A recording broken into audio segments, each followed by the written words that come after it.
So the challenge for us, as we're trying to become more and more sophisticated at linking market mechanisms with the realities on the ground, is how do we keep these two systems in integrity with each other? And in fact, are the managers of the trading platforms, if you will, for carbon credits or other kinds of mitigation credits, are they at all connected with what's going on the ground in terms of managing these areas that are key for biodiversity and for ecosystem vitality? And it's unlikely that the market mechanisms are going to provide the accountability schemes that we need to make sure that that happens, right? So even though I think that this is an advancement to be able to start to recognize that there is a value for keeping these natural places intact, what we have to do is actually invest even more deeply and more rapidly in our capacity to manage these areas on the ground and to really have feedback loops, both positive and negative, around the effectiveness of the management. And the interesting thing is, what do we do now, right, if that's the case? And to me, it seems that there's a big opportunity for philanthropy to play a very strategic role in connecting these two things, the global markets that are developing and the quality of the projects that are on the ground.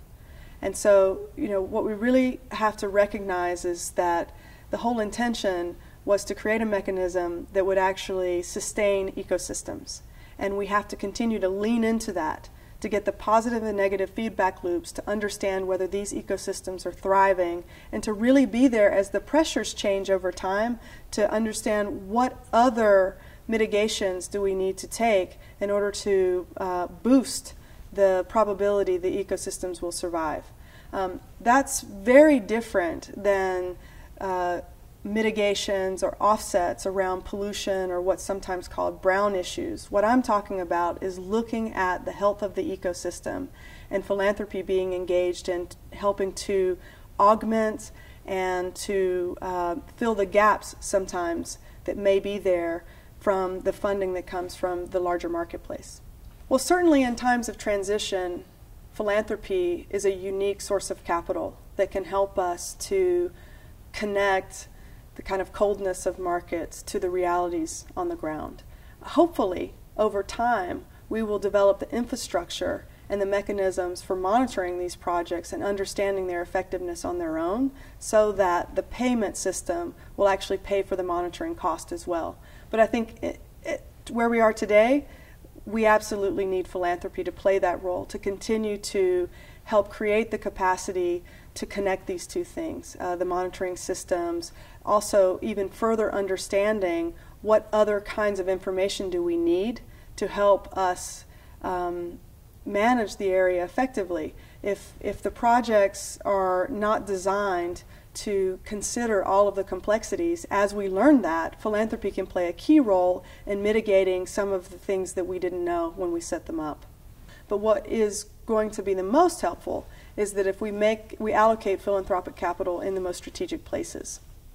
And so philanthropy provides, philanthropy is from an individual or a foundation where there are people that are looking closely at how to allocate these resources. And so we can engage them and bring them to the table in the complexity of the issue. So one of the things that philanthropy can do is it can engage with this nuance and it can engage with this complexity so that it can find a way to be more impactful.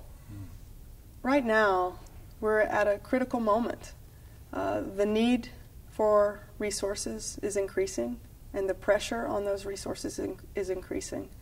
And we've also developed solutions that may provide a viable path forward. We have ways to manage ecosystems effectively, and we're starting to articulate ways that markets can help reward that process. But we have to get the linkages right, and we have to get the incentives right. If we're in a situation in 10 years from now where the markets are valuing, let's say, forest cover, no matter what it is, we could be rewarding plantations and still clear cutting and not have standing forest and primary forest and ecosystems. and that would be a loss of the original intentions.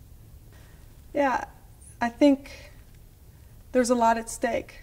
If we get this wrong, we actually get the contrary of what we wanted. We create a market that incentivizes us to move faster and not necessarily take the critical steps we need to protect the ecosystems that are so important and vital. And if we lose them, they're gone forever.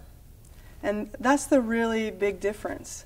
Other markets, perhaps, other markets where a company is raising money may utilize that money to create future value. And if it doesn't happen, the market reacts. The price of the stock goes down. In this case, if we utilize the resources that the market provides in a way that destroys the ecosystems, then we don't have them anymore. And so our original intention is lost, and for humanity, it's a big loss. I would never underestimate the potential of human beings to innovate, to provide paths forward for us to strike this balance. For example, the more we can reduce our need for these resources and reduce the waste that is coming from our industrial processes and from our cultural realities, the better off we'll be. Whether or not we do it in time is a question that we have, but I do think that it is possible for us to understand and recognize the value of great natural places, to put recognition on what ecosystems are providing us. I do think there's a possibility for that, absolutely. Now, the question is, with the increasing demands that we have as a society with a growing population, will we be able to make those trade-offs in time before these complex environments are lost? And that's yet to be seen.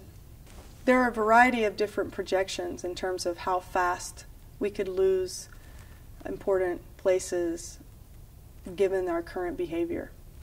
And the key question really isn't whether or not we have 10 years, 20 years, or 50 years. What we actually know is that these places are being lost now, and every day we're making trade-offs about whether or not to utilize these resources for our economic needs and our livelihood, or to leave them standing and intact for future generations. And so we have to act now, and we really have to get engaged to understand every day what the trade-offs that are being made and to get involved. So my point of view is that today's the day to act in terms of these questions. We don't have 20 or 50 years to figure it out.